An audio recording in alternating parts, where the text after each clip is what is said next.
Hey hello, কি অবস্থা সবার? আশা করতেছি সবাই ভালো আছো। তো নতুন একটা ব্লগে তোমাদেরকে স্বাগতম। দাঁড়াও একটু চশমাটা পইরা নেই। চশমা লাগাই আর যাই লাগাই না কেন, চেহারার যে অবস্থা কোনো কিছুতেই মানায় না। যাই হোক, আজকে আমার ব্লগের স্থান হলো সুনামগঞ্জ নীলাদ্রি। তো দেরি আর কিসের, চলেন যেতে যেতে কথা বলি। আমার এখান থেকে যেতে হলে প্রথমে একটি নদী পার হতে হয়। সেই নদীটির নাম চলতি নদী। আর সেই তরুণীসার ঘাট দিয়ে চলতি নদীটা পার হলাম। আর এই চলতি নদীর বিশেষ কয়েকটি গুণও রয়েছে। এই নদী থেকে বালু পাথর উত্তোলন করে অনেকে জীবিকা নির্বাহ করে। আর এই নদীটি ইন্ডিয়া থেকে প্রবাহিত হয়ে এসেছে। নদীর পানিগুলোও খুব সচ্ছল। আর মাঝি ভাই আসলেই ভালো মানুষ, তিনি আমাদের কাছ থেকে 20 টাকার ভাড়া 30 টাকা নিচ্ছে। যাই হোক, এই নদীতে আসলে খুব সুন্দর একটা ভিউ পাওয়া যায়। তো দেরি না করে চলেন আমরা আমাদের গন্তব্যের দিকে রওনা দিই। আর রাস্তাঘাটের কথা কি বলবো, সব দিকের রাস্তাঘাটের বেহাল অবস্থা।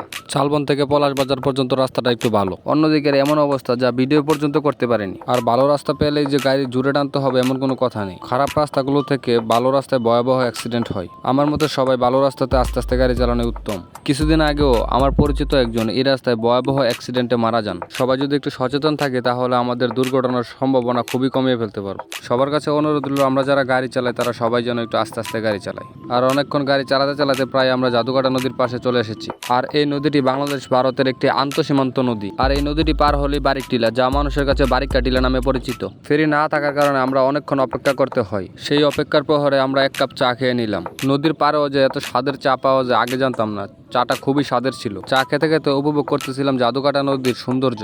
আর নদীতে অন্যান্য পর্যটকরা গোসল করতেছিল। আর কিছুক্ষণ পরে ফেরি নৌকা আসার পরে আমরা গাড়িটা তুলে নিলাম। আর এই ফেরি পার হতে প্রতি গাড়ি পিছু 30 টাকা করে লাগে। আর জনপ্রতি মানুষের 5 টাকা করে ভাড়া। আর এই ফেরি দিয়ে প্রতিদিনই অনেক মানুষ যাতায়াত করে। আর এই নদীটির দৈর্ঘ্য 77 কিলোমিটার, গড় প্রস্থ 57 মিটার। এই নদীটির গভীরতা 8 মিটার এবং অববাহিকার আয়তন 125 বর্গ কিলোমিটার। দেন নদী পার হয়ে আমরা বারিকা টিলায় এসে পৌঁছালাম। বারিকা টিলা মূলত একটি বড় গুপ টিলা হিসেবে পরিচিত ছিল। এখানকার স্কুল, মসজিদ, মাদ্রাসা সাইনবোর্ডগুলোতে এ নামে পরিচিত। ভাগ্যক্রমে আসা এক ববগুর ব্যক্তি ও তার স্বজনরা প্রায় 20 বছর ধরে বরফ টিলার বদলে এটিকে বারিকা টিলা নাম দিয়েছে। একসময় বারিকা টিলায় আম, জাম, কাঁঠাল, লিচু সব ধরনের ফল গাছ ছিল। একসময় আদিবাসীরা এইসব গাছগুলোকে জ্বালানি হিসেবে বাজারে বিক্রি করে দিয়েছে। আর তখনকার সময়ে আদিবাসীদের নিয়ন্ত্রণে ছিল এই বারিকা টিলা। এখন বর্তমানে কিছু কিছু মানুষের পাথর উত্তোলনের জন্য এই টিলাগুলোকে কবরস্থানের মতো মনে হয়। তারপরেও এখন পর্যন্ত বারিকা টিলার অনেকটাই সৌন্দর্য টিকে রয়েছে। চারপাশে সবুজে মোড়া উঁচু টিলার এক পাশে পাহাড়, অন্য পাশে স্বচ্ছ জলের নদী।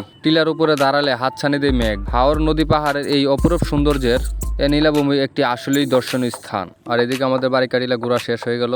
এখন আমরা চলে যাবো যে নীলাদ্রির উদ্দেশ্যে। আর কি বলবো বারিকা টিলার রাস্তার কথা, রাস্তা এতই খারাপ যে গাড়ি চালানো খুব মুশকিল। অভিজ্ঞ রাইডার ছাড়া যদি বারিকা টিলায় কেউ যায় তাহলে তার নেক্সট কয়েক সপ্তাহ হসপিটালে থাকতে হবে। এমন একটা পর্যটক এলাকাতে রাস্তাগুলো যেরকম হওয়া উচিত তার 1% রাস্তাগুলো নয়। আর এই রাস্তাগুলোতে অনেকটা ঝুঁকি নিয়ে বাইক চালাতে হয়। আর ভুলক্রমে যদি বাইক একটু এদিক সেদিক হতে পারে তাহলে সোজা পাহাড়ের নিচে। তাই যারাই যাবেন না কেন খুব সাবধানতায় বাইক চালাতে হবে। তার পাশাপাশি নতুন অভিজ্ঞতা হবে পাহাড়ের উপর দিয়ে বাইক চালানোর। পাশাপাশি আপনি যদি একজন অভিজ্ঞ রাইডার হন তাহলে বাইক চালাতে মজাই পাবেন। এভাবে অনেকটা বাইক চালাতে চালাতে ক্লান্ত হয়ে যাওয়ার পরে আমরা ভাবলাম যে সামনে কোথাও গিয়ে রেস্ট করা যেতে পারে। আর চলতে চলতে আশেপাশে কোথাও একটা সুন্দর পরিবেশ খুঁজতেছিলাম যেখানে বসে রেস্ট করা যেতে পারে। এর একটু দূরে যেতেই চোখের সামনে সুন্দর একটা পরিবেশ পড়লো, সেখানে বসে কয়েক মিনিট রেস্ট করে নিলাম। আর বসে বসে বললাম আমার সাথে একটাকে ড্রাইভ করার জন্য। এটা আছে ড্রাইভিং হুমায়ুন হুমায়ুন লাগাই দিবে। রিক্সা আছে, আমরা একটু হুমায়ুন এখন হুমায়ুনে কোন কাম করে রাখবো আমরা ঠিক নাই। দেখ দোয়া করে আপনারা।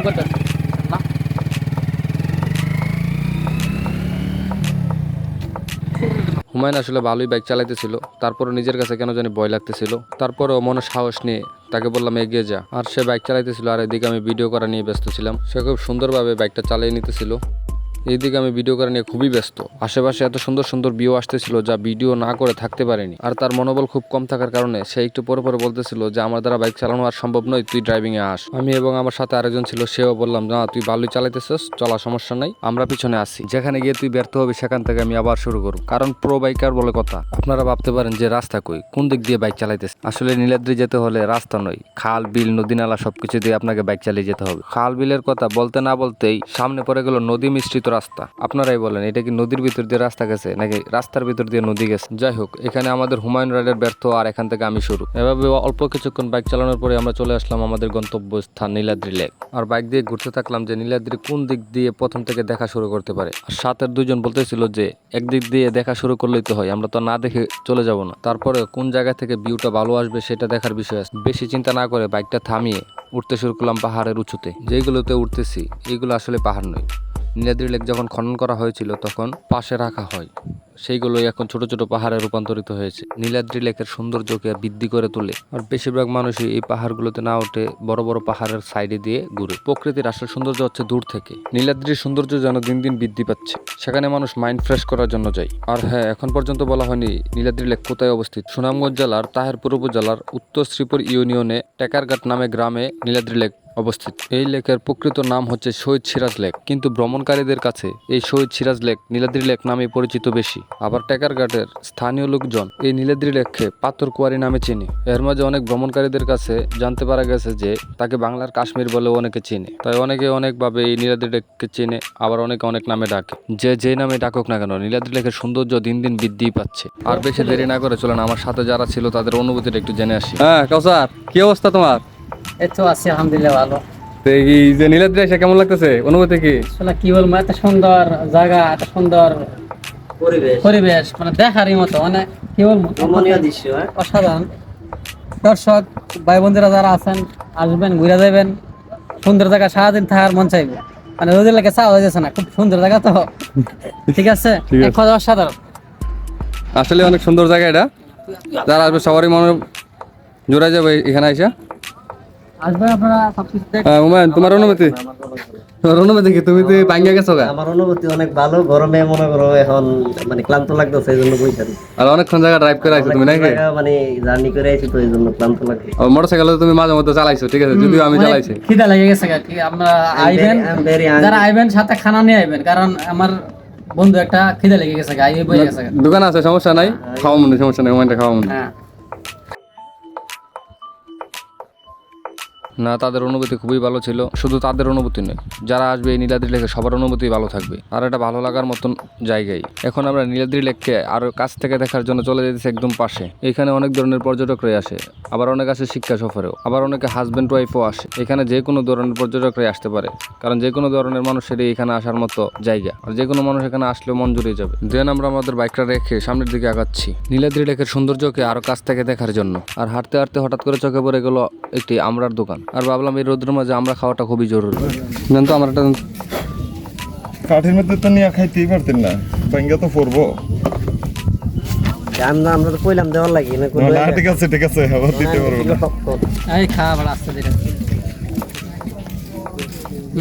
এর মধ্যে মারো মাইনে।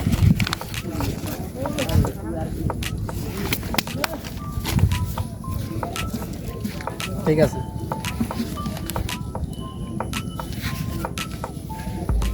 দেন আমরা খাওয়ার একটু পরে সামনে আগাতে দেখি একটি পরিত্যক্ত রেল স্টেশন। যখন ইন্ডিয়া থেকে চুনাপাথর নামানো হতো তখন এই রেল স্টেশনটি চালু ছিল। চলেন দেরি না করে সামনে আগাই আর নীলাদ্রি লেকের সৌন্দর্য উপভোগ করতে থাকি।